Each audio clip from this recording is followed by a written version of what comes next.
کسی طرح کی کوئی رکاوٹ نہیں ہے۔ ایک مومنہ ہیں جنہوں نے سود کے بارے میں کہ کون سا سود حرام ہے۔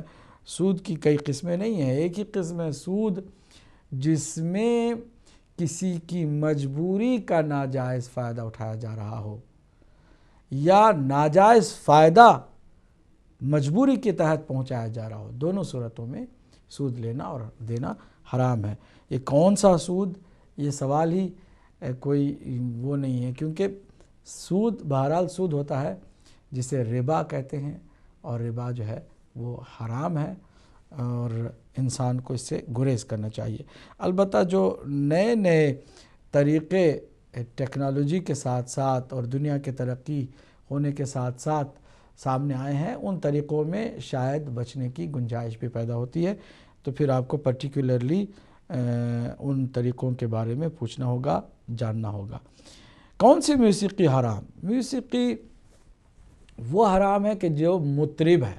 لفظ کو سنیے گا غور سے، عربی میں مطرب کہتے ہیں، طرب آور، کہ جو آپ کو حرکت میں لے آئے اور خوف ذکر خدا سے آپ کو غافل کر دے۔ آپ نے ایک ایسی میوزک سنی کہ جس سے آپ حرکت میں آ گئے، آپ کا بدن ہلنے لگ گیا، اس کے اندر جنبش پیدا ہو گئی، اسے طرب کہتے ہیں۔ جو طرب لے کر آئے، آپ کے اندر حرکت لے کر آئے، مومنٹ لے کر آئے اور آپ کو اللہ کے ذکر سے غافل کر دے، یہ ہے موسیقی حرام۔ اب اگر کوئی ایسی لائٹ میوزک ہے کہ جس میں کوئی ایسی بات نہیں ہے تو اس کو کسی نے حرام نہیں بتایا ہے۔ اب یہ بات بھی جو ہے اتنی مشکل بات ہے کہ کسی بھی جگہ پر کوئی بھی 100% یہ نہیں کہہ سکتا کہ یہ جو میوزک ہے 100% جو ہے وہ جائز ہے یا 100% حرام ہے۔ تو ہمیں دیکھنا پڑے گا۔ طرب آور میوزک حرام ہے جس میں آپ موومنٹ اور حرکت میں آتے ہیں، اور وہ میوزک کے جو لائٹ ہے، ہلکی پھلکی ہے، وہ جائز ہے۔ اب باقی خود آپ کو میوزک کے بارے میں زیادہ جاننا ہوگا۔ اگر مزید احتیاط کرنا ہے تو بہتر یہی ہے کہ ہر اس تیز اور فاسٹ اور تند میوزک سے پرہیز کیا جائے کہ جس کے اندر بہرحال حرام ہونے کا شبہ ضرور ہوتا ہے۔ ہم مزید کالز لینے کے لیے اب تیار ہو گئے ہیں۔ آپ سوال کریں گے انشاءاللہ تو آپ کے سوالوں کے جواب دینے کی ہماری طرف سے کوشش ہوگی۔ دیکھتے ہیں کہ اس حصے میں آپ کی کیا سوال ہے۔ جی السلام علیکم ورحمۃ اللہ۔ السلام علیکم ورحمۃ اللہ۔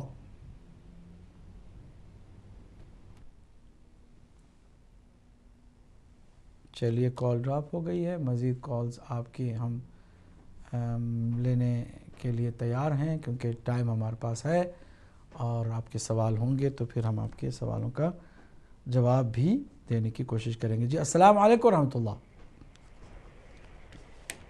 ہلو جناب سلام علیکم ورحمۃ اللہ۔ جی وعلیکم السلام۔ میں شبہ بات کر رہی ہوں کوٹ ڈی جی سے۔ کوٹ ڈی جی سے؟ جی جی فرمائیے۔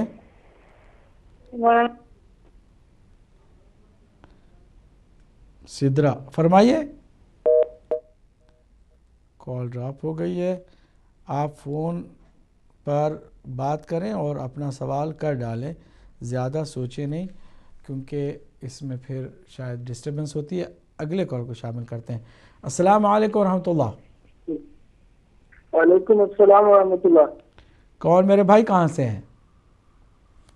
جی میں عرفان بول رہا ہوں انڈیا سے، انڈیا ڈڈبلاپور۔ عرفان انڈیا کی کس شہر سے بول رہے ہیں؟ جی میں ڈڈبلاپور بنگلور کے قریب بول رہا ہوں۔ اچھا ڈڈبلاپور سے بول رہے ہیں۔ جی جی بولیے، کیا سوال ہے آپ کا؟ جی میرا سوال یہ ہے کہ ابھی تک میں نے پڑھا بھی اور دیکھا بھی ہے کہ جو شہید مرتا ہے اس کے جسم میں تغیر نہیں آتا ہے، مطلب اس کا جسم صحیح و سالم ہوتا ہے۔ حالانکہ عنقریب ہی ہم نے دیکھا کہ جناب حضرت بن نبی کا جسم کئی 100 سال بعد نکالا گیا تو وہ صحیح اور سالم تھا، لیکن ہم 11ویں امام کے زندگی کے حالات میں ایک واقعہ ملتا ہے کہ ایک نے دعویٰ کیا تھا، وہ بارش منگواتا تھا تو ہمارے مولانا نے کہا تھا کہ اس کا ہاتھ میں دیکھو کسی نبی کی ہڈی موجود ہے.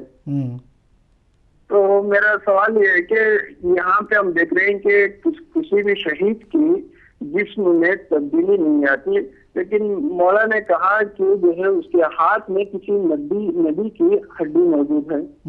تو کیا اس زمانے میں نبی کا کوئی جسم ہڈیوں میں منتقل ہو گیا تھا؟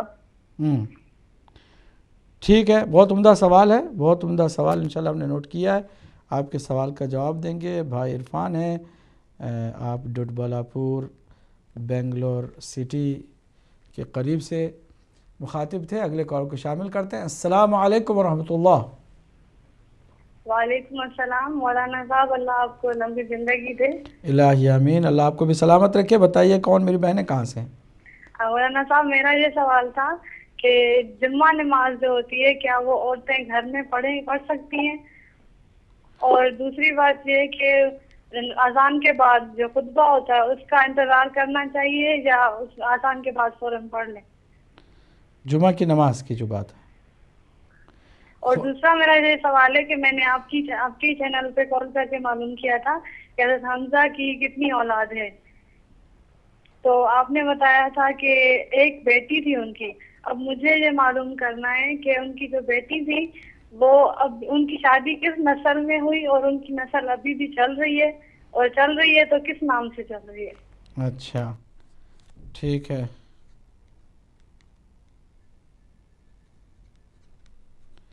اگلے کال کو بھی شامل کرتے ہیں. نام بتایا نہیں انہوں نے بھی، چلیے ہم نے نوٹ کر لیا ہے. السلام علیکم ورحمۃ اللہ. ہیلو السلام علیکم. وعلیکم السلام ورحمۃ اللہ. آپ کی آواز بہت کم آ رہی ہے. جی مجھے ایک سوال کرنا تھا مولانا صاحب سے. آپ آن ایئر ہیں، پوچھیے گا اپنا سوال، لیکن اپنا نام بھی بتا دیجیے گا. آن ایئر ہے. اچھا، میرا یہ سوال ہے کہ اگر جمعے کی نماز میں وہ ہو چکا ہے خطبہ اور ہم پھر جاتے ہیں تو کیا ہمیں 2 رکعت ہی نماز پڑھنی ہے، یا جو خطبے کو اگر نہیں سنا ہے تو پوری نماز 4 رکعت پڑھنی ہے کیا؟ ایک سوال. دوسرا یہ تھا کہ ابھی جو میوزک کے متعلق بات ہو رہی تھی، تو جیسے قوالی میں بھی آدمی ایک وقت کا طاری ہو جاتا ہے، تو کیا قوالی وہ ہے مطلب اس پہ غلط ہے یا میوزک جو ہے اس کی؟ اور کیا ہم اپنے بچوں کو میوزک کی انسٹرومنٹ کی تعلیم دے سکتے ہیں اور انسٹرومنٹ گھر میں رکھ سکتے ہیں؟ کیا یہ الاؤ ہے؟ شکریہ بہت بہت. اللہ حافظ. اللہ حافظ. آپ کو بھی اللہ سلامت رکھے. نام آپ نے بھی نہیں بتایا، کہاں سے بول رہی ہیں یہ بھی نہیں بتایا. چلیے آگے ہم بڑھتے ہیں. السلام علیکم ورحمۃ اللہ. چلیے کالز ہم لے سکیں گے مزید چونکہ کچھ ٹائم ہمارے پاس موجود ہے. السلام علیکم ورحمۃ اللہ. السلام علیکم جناب مولانا صاحب. وعلیکم السلام. میرے بھائی کون ہے، کہاں سے ہیں؟ میں جی سید عباس علی شاہ دوبارہ کر رہا ہوں اٹلی سے. عباس علی شاہ صاحب، پہلے کال ڈراپ ہو گئی تھی. جی جی فرمائیے کیا سوال ہے؟ سب سے پہلے تو آپ کو عید کی مبارکباد عرض کرتا ہوں. خیر مبارک، آپ کو مبارک ہو. تو اب 2 چھوٹے چھوٹے سوال ہیں. ایک تو ہے کہ شب ابی طالب یہ کس باسط میں ہوئی تھی؟ کس میں؟ کون سی باسط میں، یعنی کب ہوئی تھی؟ کہ اس کا کیا جگہ کے بارے میں پوچھ رہے ہیں یا ٹائم کے بارے میں پوچھ رہے ہیں؟ کس زمانے میں پوچھ رہے ہیں یا کس جگہ پر پوچھ رہے ہیں؟ جی کس زمانے میں ہوئی تھی. کس زمانے میں؟ اچھا کس زمانے میں. جی جی. تو دوسرا سوال یہ ہے کہ یہ جو صاحب ہیں ابو بکر صاحب اور عمر صاحب، یہ بات اس سے پہلے دائرہ اسلام میں داخل ہوئے تھے یا بعد میں؟ ٹھیک ہے.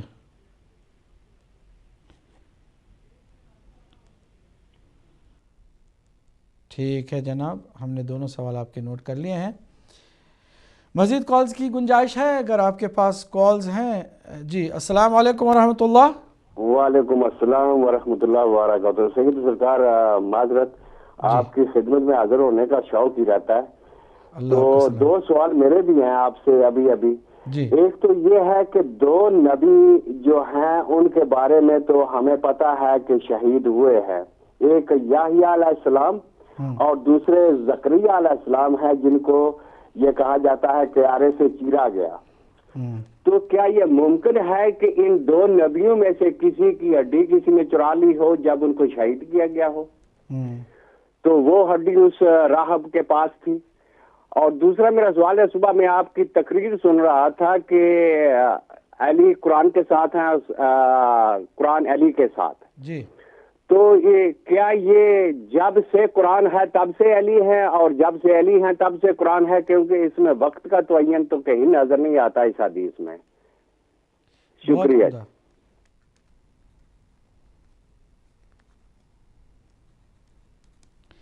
بہت عمدہ سوال ہیں آپ کے بھی. اگلے کال کو شامل کرتے ہیں. السلام علیکم ورحمۃ اللہ. السلام علیکم. وعلیکم السلام ورحمۃ اللہ. میں سہیل بول رہا ہوں انڈیا سے. کون؟ ہلو جی فرمائیے، ایک بار دوبارہ نام بتائیے اپنا. میں سہیل عباس بول رہا ہوں انڈیا، علی پور سے. سہیل عباس علی پور انڈیا سے، فرمائیے. میرا ایک سوال تھا.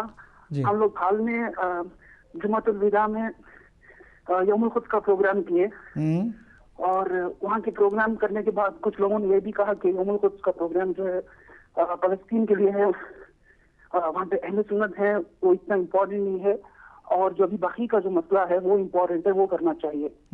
تو یہ کیسے ہم لوگ سمجھا پائیں کہ یوم القدس کا پروگرام بھی امپورٹنٹ ہے فلسطین کے لوگوں کے لیے؟ بہت عمدہ سوال، بہت عمدہ سوال ہے سہیل عباس. اللہ سلامت رکھے. میں ان سوال کا جواب ضرور دوں گا. بہت شکریہ، جزاکم اللہ خیر. جی اگلے کال کو شامل کرتے ہیں. السلام علیکم ورحمۃ اللہ. وعلیکم السلام ورحمۃ اللہ وبرکاتہ. جی کون میرے بھائی، کہاں سے ہیں؟ جی میں میسور سے بول رہا ہوں. حضور میرا وہ سوال پورا نہیں ہوا تھا، لائن کٹ گئی. جی آپ ولایت حسین میسور سے بول رہا ہوں. ولایت حسین صاحب ہیں میسور سے. فرمائیے کیا سوال ہے آپ کا؟ حضور ہمارے یہاں اس بار جمعہ کے دن عید ہوئی. ٹھیک ہے. حضور ہمارے یہاں جمعہ کے دن عید ہوئی، تو پہلے نماز عیدین ہوئی، اسی کے بعد نماز جمعہ بھی ہوئی، جمعہ کا خطبہ ہوا. وہ بعض افراد بتاتے ہیں کہ وہ جمعہ ساخت ہے، تو آپ اس کی تھوڑا اس کی توضیح فرما دیں حضور. ٹھیک ہے،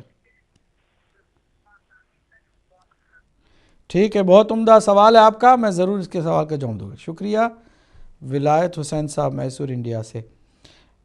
اگلے کال کو بھی شامل کرتے ہیں. السلام علیکم ورحمۃ اللہ. وعلیکم السلام. جی کون میرے بھائی ہیں، کہاں سے ہیں؟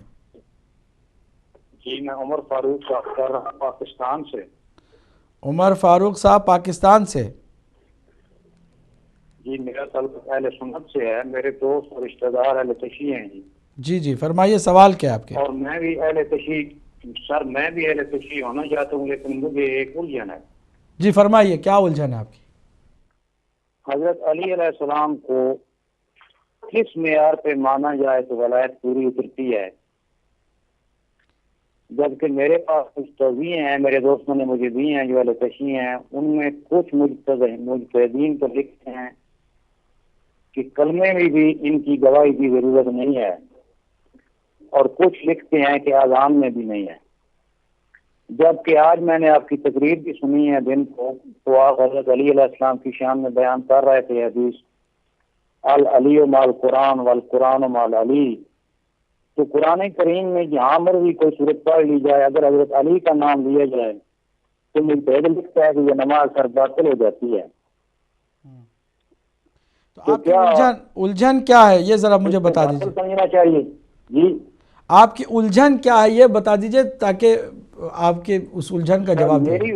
میری الجھن یہ ہے کہ یہ مجتہد جو لکھتے ہیں آپ کے اہل تشیع لوگوں کے کہ جب تیسری گواہی دی جائے تو نماز باطل ہو جاتی ہے، تو کیا اس سے بندہ اب کون سا شیعہ ہو جائے، وہ تیسری گواہی دینے والا یا صرف دونوں گواہیوں پہ؟ باقی سر تقلید سے میرے دماغ میں ایک وسوسہ رہتا ہے. ٹھیک ہے. تقلید کے پہلے صفحے پہ لکھا ہوا ہے کہ عالم شخص کو اس کی ضرورت نہیں ہے، اگر یہ معصوم کا فرمان ہے تو پھر تو یہ حلال ہونا چاہیے، ہر ایک سے واجب ہونا چاہیے۔ سر میں آپ کو بہت بڑا ایک عالم اور اچھا انسان سمجھتا ہوں، آپ بجاتے خود میری رہنمائی کیجیے اس معاملے میں۔ ٹھیک ہے جناب، ٹھیک ہے، ٹھیک ہے، ٹھیک ہے، اللہ آپ کو سلامت رکھے۔ آپ نے سوال کیا ہے، ہم آپ کے سوال کا جواب دیں گے۔ میں چاہوں گا کہ مزید 1-2 کال کے بعد، جی 2 لے لیتے ہیں، چلیے اگلے کال کو شامل کرتے ہیں۔ السلام علیکم ورحمۃ اللہ۔ جی السلام علیکم ورحمۃ اللہ۔ وعلیکم السلام ورحمۃ اللہ، کیا حال ہے؟ الحمدللہ۔ میرے بھائی کون ہے، کہاں سے ہیں؟ کیسر بات کر رہا ہوں، راولپنڈی سے۔ قیصر صاحب کہاں سے بول رہے ہیں؟ پاکستان سے؟ جی جی، وہ پوچھ رہا تھا، میرے بھائی ہیں، ان کی ذرا تھوڑی سی طبیعت صحیح رہتی تو ان کو ذرا سر میں درد ہوتا ہے اور ذرا تھوڑا سا پاؤں میں ہوتا ہے بڑا شدید درد، ان کے لیے کوئی آپ اگر کوئی عمل وغیرہ بتا دیں، کیونکہ وہ روحانی علاج کرایا ہے تو تھوڑا سا روحانی مسئلہ ہے ان کے ساتھ کوئی، تو اس کے علاج کے لیے کوئی آپ عمل وغیرہ بڑا بتا دیں۔ ان کے سر کی اور پاؤں کی جو نبضیں ہیں وہ بڑا سخت درد کرتی ہیں۔ چلیے ٹھیک ہے، انشاءاللہ آپ بتا دیں عمل۔ ضرور ضرور انشاءاللہ بات کریں گے۔ آپ کے سوال کو ہم نے نوٹ کر لیا، اللہ آپ کو سلامت رکھے۔ قیصر صاحب پاکستان سے مزید 1 یا 2 کال ہم لیں گے۔ السلام علیکم ورحمۃ اللہ۔ ہلو جی السلام علیکم ورحمۃ اللہ۔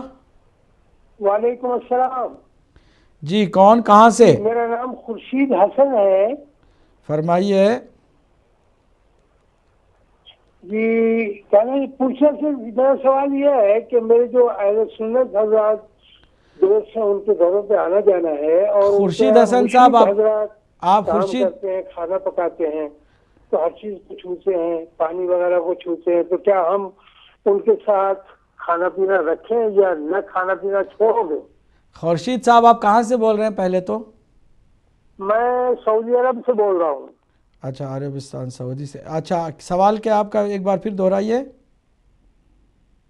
سوال یہ ہے کہ مطلب ہمارے سنی اہل سنت حضرات جو دوست ہیں جی ان کے مشرکین کام کرتے ہیں، اچھا، اور گھر میں کھانا پکاتے ہیں، پانی بھرتے ہیں، برتن دھوتے ہیں، اب ہم ان کے ساتھ کھانا پینا رکھیں یا نہ رکھیں؟ مشرکین سے مراد کیا ہے آپ کی؟ کافر ہیں یا اہل کتاب ہیں؟ جی کافر ہیں یا اہل کتاب ہیں؟ کافر اہل کتاب کوئی نہیں ہے، کافر ہیں، بدھسٹ ہیں، ہندو ہیں۔ اچھا اچھا کافر ہیں، ٹھیک ہے۔ کافر سے مراد یہ ہے کہ ہندو ہے، بدھسٹ ہے۔ چلیے ٹھیک ہے، سوال پہنچ گیا ہے، آپ ذرا دیکھتے رہیے گا، انشاءاللہ آپ کے سوال کا جواب بھی آپ کو مل جائے گا۔ جزاک اللہ۔ آخری کال کو ہم لیں گے اور پھر جواب کی طرف انشاءاللہ بڑھتے ہیں۔ دیکھتے ہیں آخری سوال آخری کالر کا، اگر کوئی کالر ہیں تو آخری 1 کال کی گنجائش رہ گئی ہے۔ بہرحال ہماری ایک بہن تھی کوٹ ڈی جی، چلیے آخری کال کو شامل کرتے ہیں پھر جواب کی طرف آتے ہیں۔ السلام علیکم ورحمۃ اللہ۔ وعلیکم السلام۔ کون میرے بھائی، کہاں سے ہیں؟ ہاں جناب اصغر مانچسٹر سے بول رہا ہوں۔ مانچسٹر سے کون بول رہے ہیں؟ یہ اصغر صاحب، جی فرمائیے کیا سوال ہے آپ کا؟ حضرت صاحب سے سوال ہے۔ جی فرمائیے۔ یہ حضرت علی علیہ السلام کی داڑھی مبارک کتنی تھی؟ داڑھی؟ یہ امام صاحب سے سوال ہے یہ، ٹھیک ہے۔ اور اس جو یہ چینل ہے اس میں اور مسجد زرار میں کیا فرق تھا، اور امام صاحب جو بات کر رہے ہیں ان میں اور عبداللہ بن بئی میں کیا فرق ہے؟ یہ بات میرا سوال ہے۔ عبداللہ بن بئی تھا اور اس میں امام کے ساتھ جو بات کر رہے ہیں ان کے ساتھ ٹی وی میں، ان میں کیا فرق ہے؟ چلیے ٹھیک ہے، ہم آپ کو بتا دیتے ہیں میرے بھائی۔ مجھے تو یہ مسجد زرار والا کام یہ کر رہا ہے اور بالکل گمراہ ہے، اس کی نہ داڑھی ہے نہ، اور حضرت علی کو یہ نبی مان رہا ہے۔ استغفر اللہ ربی واتوب الیہ۔ چلیے میرے بھائی، اللہ آپ کو سلامت رکھے، توفیق دے سمجھنے کی، اور تھوڑی سی عقل کہیں ادھار میں بھی مل جائے تو بھی غنیمت ہے آپ کے لیے۔ اللہ آپ کو سلامت رکھے، عقل و شعور بھی آپ کی خدمت میں اللہ کی جانب سے تھوڑا سا میسر ہو۔ ہمارے اس آخری کالر کے ساتھ ہی ہم کال نہیں لے سکیں گے، کیونکہ ہمارے پاس جتنا بھی ٹائم ہے وہ جوابوں کے لیے ہے۔ ہمارے یہ بھائی بھی انشاءاللہ ہمارے جواب سنیں گے تو شاید ہی کوئی بات ان کے دل میں بھی اتر جائے۔ عرفان صاحب ڈوڈ بلاپور سے بہت عمدہ سوال کیا کہ شہداء کے جسم کو ہم نے مشاہدہ کیا ہے کہ وہ تبدیل نہیں ہوتے ہیں، لیکن یہ جو 11ویں امام حسن عسکری علیہ السلام کے زمانے میں ایک راہب نے جب چاہا بارش برسالی، اس پر امام نے فرمایا تھا کہ یہ اس کا اپنا کوئی کمال نہیں ہے، بلکہ کوئی نبی کی ہڈی اس کے ہاتھ میں ہوتی ہے اور اس کی برکت سے بارش نازل ہوتی ہے۔ جو ان کا سوال یہ تھا کہ کیا جسم جو تبدیل نہیں ہوتا ہے شہداء کا، انبیاء کا بھی ایسے ہی ہے، یا پھر انبیاء کے جسم میں تبدیلی بھی آتی ہے اور وہ ہڈی بھی جسم جو ہے وہ بن جاتا ہے؟ جواب میں یہ عرض ہے، جس طرح سے ہمارے ایک محترم سید علی جان شاہ صاحب نے بھی اشارہ کیا، حضرت یحییٰ اور زکریا، البتہ یہی 2 شہید نہیں ہیں، انبیاء میں اور بھی بہت سارے شہداء ہیں۔ کسی بھی نبی کے جسم کو اگر کسی نے نقصان پہنچایا ہو، کاٹا ہو، اور وہ ہڈی کی شکل میں کہیں رہ جائے اور وہ اس ہڈی کو لے کر کے اس نے کیا ہو، تو یہ بات سمجھنے میں آتی ہے۔ جسم تو گل سڑتا نہیں ہے کسی بھی نبی کا اور کسی بھی معصوم امام کا اور کسی بھی شہید کا، عام شہداء کے لیے بھی یہی بات ہے۔ لیکن اگر کہیں کٹا ہوا حصہ ہے، اس میں ایک ہڈی ہے اور اس ہڈی کو کسی نے راہب جیسے شخص نے لے لیا ہے تو اس کی بھی برکت ہے اور اس برکت سے بارش ہوتی رہی ہے، تو اس میں کوئی تعجب والی بات نہیں ہے۔ مومنہ ہماری ایک نام نہیں بتایا، انہوں نے پوچھا کہ نماز جمعہ کیا ہم خواتین گھر میں بیٹھ کر پڑھ سکتی ہیں؟ نہیں، جمعہ کی نماز پہلے تو فرادہ ہو ہی نہیں سکتی ہے، دوسرے یہ کہ یہ ایک مسجد میں ہونے والی نماز ہے، تیسرے یہ کہ یہ نماز جو ہے وہ مرد کی اقتداء میں، ایک پیش امام جو مرد ہو اسی کی اقتداء میں ہوتی ہے، جس کے اندر کم سے کم پیش امام کو ملا کر کے 5 افراد کا ہونا ضروری ہے۔ تو نماز جمعہ ایسی نہیں ہے کہ کوئی بھی اپنے گھر میں پڑھنے لگ جائے۔ حضرت حمزہ کی اولاد کے لیے کہا ہے، اس کی تفصیل اور مکمل انفارمیشن اس وقت میرے پاس نہیں ہے، انشاءاللہ میں آپ کی خدمت میں کسی اور پروگرام میں ضرور پیش کرنے کی سعادت حاصل کروں گا۔ ایک اور مومنہ ہے جنہوں نے جمعہ ہی کی نماز کے بارے میں پوچھا کہ اگر ہم مسجد میں جمعہ کے خطبے کے بعد پہنچے تو پھر نماز ہم کیا کریں؟ نماز سے پہلے پہنچ جاتے ہیں جمعہ کی، لیکن خطبات ہو چکے ہوتے ہیں دونوں خطبے اور پہنچے ہیں، تو ہم کیا کریں کہ وہی نماز جماعت سے پڑھ لیں اور وہ کافی ہے، یا پھر ظہر اور عصر کی نماز پڑھیں؟ جواب میں یہ ہے کہ آپ دونوں رکعت جو جمعہ کی نماز ہیں اس کو جماعت کے ساتھ پڑھ لیں اور آپ کے لیے کافی ہے، لیکن احتیاطاً آپ ظہر کی نماز بھی ادا کریں اور اس کے بعد عصر کی تو نماز یقیناً پڑھنی پڑتی ہے، تو آپ احتیاطاً ظہر کی نماز بھی پڑھ لیں۔ موسیقی میں جو قوالی ہے اس میں بھی جو ہے وہی وجد اور وہی طرب والی کیفیت پیدا ہو جاتی ہے، تو کیا ایسی قوالیاں بھی سننا حرام ہے؟ دیکھیے، معیار موسیقی کا میں نے بتا دیا ہے، اب وہ قوالی میں ہو یا کسی قصیدے میں ہو یا کسی گانے میں ہو، بہرحال اگر طرب آور ہے اور وہ میوزک مطرب ہے جس میں انسان کو حرکت میں لایا جاتا ہے اور وہ انسان ڈانس کی طرف مائل ہو جاتا ہے، غفلت میں پڑ جاتا ہے، تو یقیناً وہ حرام ہے۔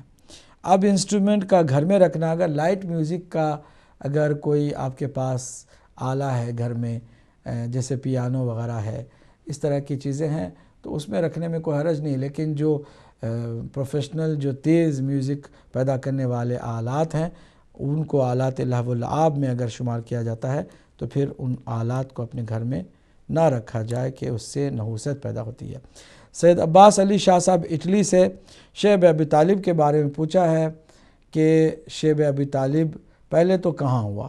پہلے تو آپ کی خدمت میں عرض کروں کہ وہ مکے کی بات ہے کہ مکے میں پیغمبر اکرم صلی اللہ علیہ وآلہ وسلم نے اپنی بعثت کے بعد، اعلان رسالت و نبوت کے بعد جب تبلیغ کھلم کھلا کرنا شروع کی تو کفار قریش نے بائیکاٹ کیا اور آپ کے اس علاقے کو کہ جو حضرت ابو طالب سے متعلق تھا اس میں یہ ہجرت کے 6 سال کا واقعہ ہے کہ انہوں نے تمام کفار و مشرکین نے مل کر کے بائیکاٹ کیا ہے، اقتصادی ناکہ بندی کی ہے، اور پیغمبر اکرم صلی اللہ علیہ وآلہ وسلم اپنے ہاشمی خاندان کے ساتھ وہاں پر محصور ہو گئے۔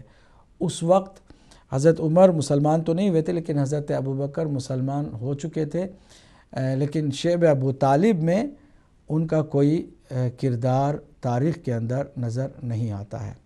اب اس سے زیادہ مزید ہم اس کے لیے وقت نہیں دینا چاہیں گے، آگے بڑھیں گے۔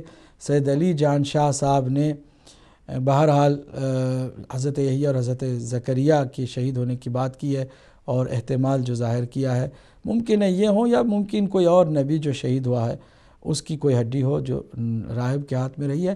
لیکن جو عمدہ سوال یہ ہے کہ علی مع القرآن والقرآن مع علی ہے، معیت قرآن اور علی کی جو حدیث شریف میں آئی ہے، کیا اس سے ہم یہ سمجھیں کہ جب سے قرآن ہے اس وقت سے علی بھی ہیں؟ یقیناً قرآن بھی ہمارے اعتقاد میں قدیم نہیں ہے کہ جو ازل سے اور ازل تک رہے گا، نہیں، یہ بھی اللہ کے کلام کا مجموعہ ہے، اور یہ بھی کسی وقت نہیں تھا، پھر لوح محفوظ پر آیا، تو جب سے قرآن ہے اس کا وجود ہے، اس وقت سے علی کے جو رسول اکرم صلی اللہ علیہ وآلہ وسلم کے نور مبارک کے شریک ہیں، خود بھی نور ہیں، آپ کی بھی معیت اگر اس زمانے سے بھی لیں تو اس میں کوئی غلو نہیں ہے، اس میں کوئی ایسی بات نہیں ہے کہ جو قابل تصور نہ ہو یا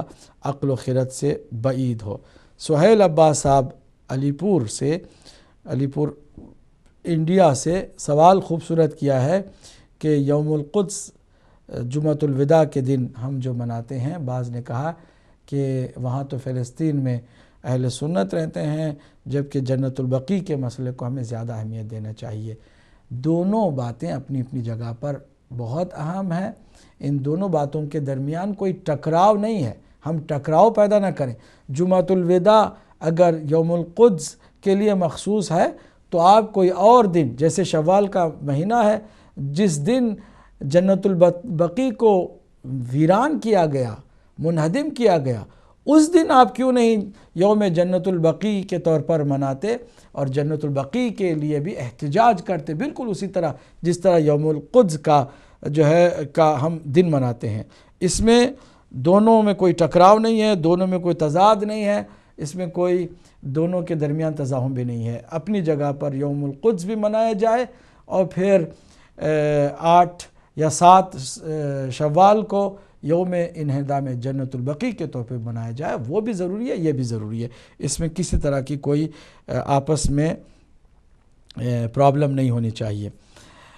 ولایت حسین صاحب میسور سے سوال کیا انہوں نے کہ اس دفعہ جمعہ کا دن ہی عید کا دن تھا، تو بعض لوگوں نے کہا کہ جب عید کا دن جمعہ کے دن ہو تو جمعہ کی نماز ساقط ہو جاتی ہے، اور اگر بعض لوگوں نے پڑھا دی ہے نماز تو اس کی وضاحت کر دیں۔ دیکھیے، جمعہ کی نماز ساقط ہو سکتی ہے اگر جمعہ کہ جو امام ہے، امام جمعہ، وہ اگر عید کی نماز جمعہ کے دن پڑھانے کے بعد اعلان کر دیتا ہے کہ چونکہ آپ نے عید کی نماز پڑھ لی ہے، جمعہ کی نماز ہم نہیں پڑھاتے، آپ ظہر اور عصر کی نماز پڑھ لیں، تو وہ اعلان کر سکتا ہے، ایسا اس کے اختیار میں وہ کر سکتا ہے۔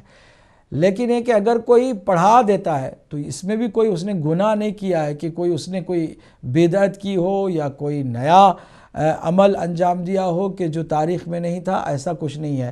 وہ اگر ساقط نہیں کرتا ہے تو بھی جمعہ کی نماز وہ برپا کر سکتا ہے اور نماز جمعہ کی بھی ہو جائے تو اس میں کوئی حرج بھی نہیں ہے۔ عمر فاروق صاحب پاکستان سے، انہوں نے سوال یہ کیا کہ مولا علی کی ولایت کو لے کر کے ان کے پاس الجھن ہے کہ بعض مجتہدین کہتے ہیں کہ کلمے میں بھی نہیں ہے۔ یہ میں نہیں مانتا کہ کوئی شیعہ مجتہد مولا علی کی ولایت کو کلمے میں بھی نہ مانتا ہو۔ یہ آپ نے یا تو کہیں غلط کسی سے سنا ہے یا کسی جگہ پر آپ نے غلط انفارمیشن پائی ہے۔ انفارمیشن یہ ہے کہ کوئی بھی شیعہ نہیں ہوتا جب تک کہ وہ مولا علی کی ولایت کا قائل نہ ہو۔ شیعہ مجتہدین تو بہت زیادہ ولایتی ہوتے ہیں، ان کا ایمان ولایت پر ہم سے بہت زیادہ اسٹرانگ ہوتا ہے، لہٰذا یہ بات غلط ہے کہ کلمے میں بھی بعض لوگ کہتے ہیں کہ ضروری نہیں۔ ہاں، مجتہدین کہتے ہیں کہ نماز کے اندر یا اذان اور اقامت میں جزء ایمان سمجھ کر پڑھا جا سکتا ہے اذان اور اقامت میں، لیکن نماز کے اندر چونکہ نماز توقیفی ہے، بعض مجتہدین کا کہنا ہے کہ نماز اللہ کے نبی صلی اللہ علیہ وآلہ وسلم نے فرمایا تھا کہ صلو کما رأیتمونی اصلی، جس طرح سے میں نے نماز پڑھی ہے اور میں پڑھتا ہوں اسی طرح تم نماز پڑھو، کہ اس میں یہ اللہ کی جانب سے امانت ہے تمہارے ہاتھ میں، اپنی طرف سے نہ تم اضافہ کرو نہ تم اس میں کوئی کمی لے آؤ۔ تو جو من و عن نماز ہے اس کو باقی رکھنے کے لیے کہا گیا کہ بعد میں جو ہماری طرف سے ایڈیشن ہوتی ہے وہ جائز نہیں ہے، اس اعتبار سے کہا ہے، ورنہ ولایت کا جو قائل نہیں ہے وہ تو صحیح معنوں میں اہل ایمان بھی نہیں ہے۔ تقلید کے مسئلے کو لے کر آپ پریشان تھے، پہلے تو آپ اعتقادی مسئلے کو حل کر لیں۔ عمر فاروق صاحب، آپ کو اگر اہل تشیع کی طرف آنا ہے، تشیع کو سمجھنا ہے، تو پہلے عقائد کو سمجھیں، اصول کو سمجھیں۔ اصول دین میں تقلید بالکل نہ کریں، تقلید کرنا حرام بھی ہے۔ آپ ایک دفعہ اصول دین کو سمجھ کر کے مولا علی علیہ السلام کی ولایت و امامت کے قائل ہو جائیں، پھر جب آپ دائرہ ایمان میں داخل ہو جائیں گے تو پھر جب عمل کی بات آئے گی تو ظاہر سی بات آپ کو یہ بات بھی سمجھ میں آ جائے گی کہ جب عمل کرنا ہے تو ہم اپنی طرف سے منمانی بھی نہ کریں، بلکہ باقاعدہ جو ایک سسٹم ہے اہل بیت اطہار علیہ السلام کے مکتب میں، اس سسٹم کو فالو کریں، اس میں تقلید بھی ہے۔ اصول دین کے بعد فروع دین جو ہمارے شرعی احکام ہیں، اس میں ہم کسی ایک جامع شرائط مجتہد کی تقلید بھی کرتے ہیں۔ اگر خود بھی مجتہد بن جاتے ہیں محنت کر کے پڑھ کے تو آپ بسم اللہ بن سکتے ہیں، یا پھر آپ مجتہدین کے بہت سارے فتاویٰ کو سامنے رکھ کے احتیاط پر عمل کرنا چاہتے ہیں، بسم اللہ آپ احتیاط پر بھی عمل کر سکتے ہیں اور آپ تقلید سے اپنے آپ کو بچا بھی سکتے ہیں۔ لیکن اگر آپ نہ خود مجتہد بن سکتے ہیں، نہ احتیاط پر عمل کرنے کی صلاحیت اپنے اندر پاتے ہیں، تو پھر آپ کے لیے تیسرا اور آخری آپشن رہ جاتا ہے، وہ یہ کہ چپ چاپ جو شرعی احکام ہیں اس میں کسی جامع شرائط مجتہد کی تقلید کریں۔ بہرحال آپ کو یہ تو بعد والا مرحلہ ہے، پہلے مرحلے میں اصول دین پر توجہ دینی ہے۔ اصول دین ہی کے تمام جو دلائل ہیں ان کو سمجھیں اور دلائل کے ساتھ ہی آپ مکتب اہل بیت میں داخل ہوں۔ قیصر صاحب پاکستان سے کسی اپنے دوست کے کسی سر میں درد یا پیٹ میں یا کسی اور روحانی مسئلے کے بارے میں پوچھا ہے کہ کوئی عمل بتا دیں۔ دیکھیے، اس وقت میں کسی کو روحانی مسئلہ بتانے کے لیے نہیں بیٹھا ہوں، یہاں شرعی یا دینی مسائل آپ کے جو ہوتے ہیں اس کا ہم جواب شرعی طور پر دینے کے لیے بیٹھے ہیں۔ البتہ بہت ساری دعائیں ہیں، ان دعاؤں کا سہارا لیجئے اور عمل کیجئے۔ واجبات کی بجا آوری اور حرام سے بچنا، اور پھر اللہ سبحانہ تعالیٰ سے اپنی مشکلات میں اس کی مدد چاہنا، اہل بیت اطہار علیہ السلام کا واسطہ دے کر آپ کے لیے کافی ہوگا۔ کسی عامل کے عمل کی آپ کو ضرورت بھی نہیں ہوگی۔ خورشید حسن صاحب سعودی عرب سے سوال کیا انہوں نے کہ وہ جو اپنے دوستوں کے گھر جاتے ہیں وہاں کافر کام کرتے ہیں، کھانا بناتے ہیں اور پانی بھرتے ہیں اور اس طرح، تو کافر جو ہے مراجع اعظام ہمارے جتنے ہیں ان کے نزدیک بہرحال نجس ہیں، اور اگر ہمیں یقین ہو جائے کہ کسی چیز میں نجاست شامل ہے تو اس چیز سے ہمیں گریز کرنا چاہیے۔ اصغر صاحب منچسٹر سے پیغمبر حضرت علی علیہ السلام کی داڑھی مبارک کے بارے میں پوچھا کہ ان کی کتنی تھی. داڑھی معصومین کی اور رسول اللہ صلی اللہ علیہ وسلم کی، یہ جو ٹھڈی ہے ہماری، یہ جو ہمارا اگر ہاتھ اپنے ٹھڈی بنائی، ٹھڈی کے ساتھ اپنے اس ہاتھ کو جوڑا تو اس سے زیادہ نہیں تھی، ہونا بھی نہیں چاہیے. یہ جو داڑھی ہے یہ میکسیمم ہے، اور جو ہمارے پاس ہے یہ منیمم سے بھی کافی زیادہ ہے. ہمارے یہاں یہ فقہی مسئلہ ہے میرے بھائی. اہل سنت کے یہاں بھی بہت سارے فقہا ہماری اس بات کی تائید کرتے ہیں کہ یہ فقہی مسئلہ ہے. فقہی مسئلہ یہ ہے کہ ہمارے ہاں داڑھی مونڈنا حرام ہے، شیو کرنا، اٹھا کر کے بلیڈ سے تراشنا داڑھی یہ حرام ہے. لیکن اگر کوئی تراشتا نہیں ہے اور مختصر بال بھی رکھتا ہے تو اس نے داڑھی رکھنے کا جو واجب امر ہے اس کی وہ تکمیل کر دی ہے، اس نے اس کو پورا کر دیا، عمل کر دیا اس نے کہ اس نے داڑھی رکھی ہے. وہ شیو نہ کرے تو وہ داڑھی والا ہی ہے، داڑھی رکھنے والا ہی ہے، چھوٹی ہو یا بڑی ہو اس سے کوئی فرق نہیں پڑتا ہے. لیکن اب یہ جو ضد ہے بعض لوگ کہ نہیں زیادہ ہی زیادہ ہونی چاہیے، تو شمر کی میرے بھائی بہت بڑی داڑھی تھی، یزید کی بھی داڑھی تھی، ابن ملجم کی بھی داڑھی تھی، ابو سفیان کی بھی داڑھی تھی، اور جتنے آپ نے جو کہا عبداللہ ابن ابی اس کی بھی بڑی داڑھی تھی. تو داڑھیوں کے چکر میں نہیں پڑنا چاہیے آپ کو. داڑھی جو بڑی داڑھی کے جو خیالات ہیں کہ وہی جو ہے داڑھی صحیح ہے، یہ خود ہماری کوتا فکری اور ہماری تنگ نظری کی علامت ہے. ہمیں سوچنا چاہیے داڑھی اس کے پاس ہے کہ نہیں ہے. داڑھی کس کے پاس ہے؟ جس نے تراشی نہیں ہے. اگر کسی نے کلین شیو کر دیا ہے وہ داڑھی مونڈا، داڑھی نہیں رکھنے والا، اس نے ایک حرام کو چھوڑ دیا. لیکن اگر کسی نے مونڈا نہیں ہے داڑھی، کسی نے تراشی نہیں ہے، چاہے وہ کم رکھے یا زیادہ رکھے، اس سے کوئی فرق نہیں پڑتا، اس نے واجب عمل انجام دے دیا اور سنت کو اس نے پورا کر دیا. ہاں بڑی کسی نے رکھی ہے، یہ جو میں نے بتائی مقدار، اس سے زیادہ ہونا ہمارے یہاں مکروہ ہے. زیادہ داڑھی ہوگی اس میں جراثیم پیدا ہوں گے، اس میں مختلف بیکٹیریاز پیدا ہوں گے، کھانے پینے میں تکلیف ہوگی. چنانچہ بہت سارے لوگوں کے چہرے بڑے منحوس ہوتے ہیں، داڑھی بڑی ہوتی ہے، سوچ ان کی بہت ہی گھٹیا ہوتی ہے. تو بڑی داڑھیوں سے کسی کا ایمان بڑا نہیں ہوتا ہے، بلکہ اس کا ایمان اور اس کا تقوی اس کے دیگر کردار اور اعمال سے ہوتا ہے. آپ نے ہم سے خطاب کیا اور بہت غلط زبان آپ نے استعمال کی، ہم آپ کے حق میں دعا دیتے ہیں، اور ہمیشہ ہمارا یہی دستور ہے. ہم اہل بیت اطہار کے احکام کی پابندی کرنے والے، پیغمبر اکرم صلی اللہ علیہ وآلہ وسلم کا کلمہ پڑھنے والے ہیں، جو خلیق اکبر ہیں، جن کے اخلاق سے دنیا متاثر ہوئی تھی. ہم اخلاق والے ہیں، ہم کسی پر الزام دینے والے، کسی کو گالی دینے والے، کسی کو برا بھلا کہنے والے یا کسی پر الزام لگانے والے نہیں ہیں. آپ نے تو سیدھے سیدھے مجھ پر الزام لگا دیا کہ آپ حضرت علی کو نبی مانتے ہیں.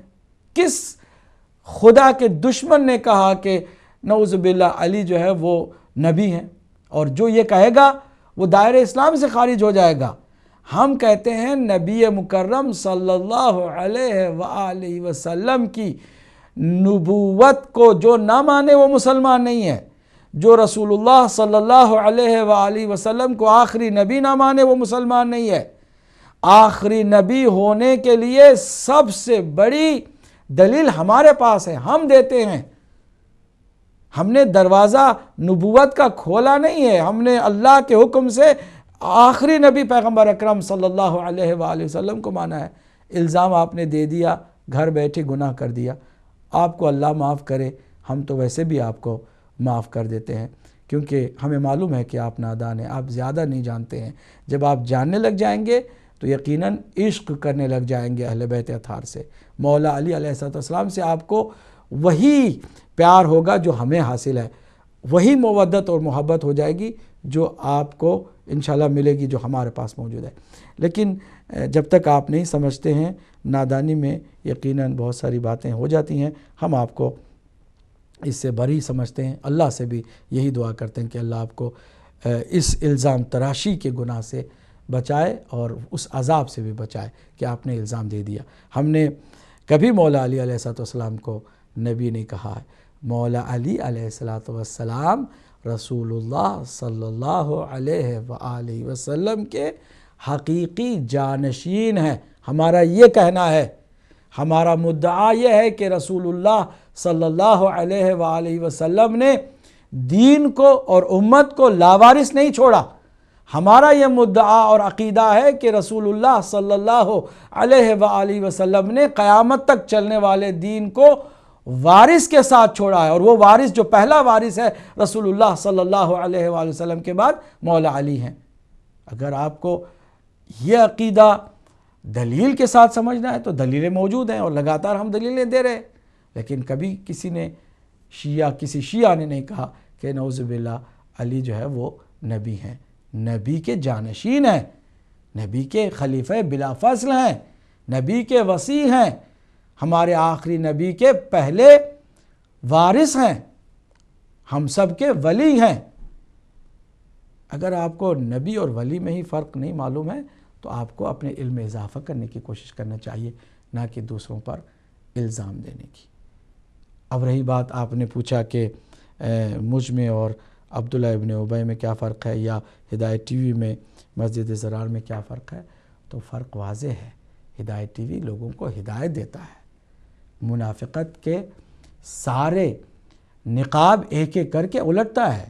جو منافقین کو پریشان کرے ایمان کی حرارت سے، ہدایت کے پیغام سے، وہ ہدایت ٹی وی ہے۔ اور ہدایت ٹی وی پر آنے والوں کی کوشش ہوتی ہے کہ نفاق کا گریبان چاک کرے۔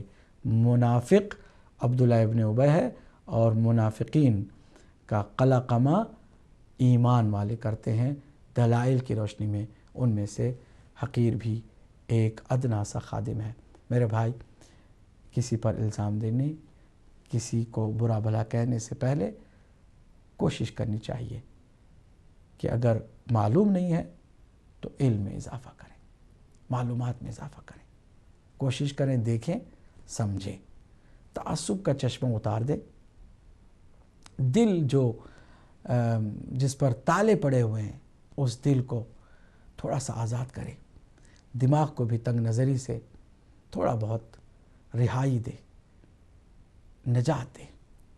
اگر قلب و ذہن پر پڑے ہوئے تالے کھل جائیں اور انسان توجہ کرنے لگ جائے، تدبر کرنے لگ جائے، تحقیق کرنے لگ جائے اور بات کو سمجھنے لگ جائے، تو اس کے سامنے حق کوئی اتنا گیا گزرا نہیں ہے کہ ظاہر نہ ہو سکے۔ حق ظاہر ہوتا ہے، اور جب جوانی کے ساتھ حق پورے شباب میں ہمیں نظر آتا ہے تو ہمارا فرض بنتا ہے کہ ہم آبا و اجداد کے چکر میں پڑے ہوئے ان اندھے مقلد کی طرح حق کو دیکھ کر بھی انجان نہ بنے، بلکہ حق کو اپنانے کی کوشش کریں۔ حق جب سامنے نظر آتا ہے تو وہ حق ہمارے لیے نجات کا پیغام لاتا ہے، کہ ہمارے لیے وہ بہترین سامان ہے۔ ہماری قبر میں کوئی بھی اور شریک نہیں ہو سکتا ہے، کوئی بھی ملا، کوئی بھی پیر، کوئی بھی پیش امام، کوئی بھی ہماری قبر میں آ کر ہماری مدد کرنے والا نہیں ہے۔ ہمیں اپنی قبر میں خود اکیلے جا کر سوالوں کے جواب دینے ہوں گے۔ ہمیں تحقیق کرنا ہے۔ 73 فرقوں میں ایک فرقہ نجات پانے والا ہے۔ ہر کوئی سمجھ رہا ہے کہ ہم صحیح ہیں، باقی سب غلط ہیں۔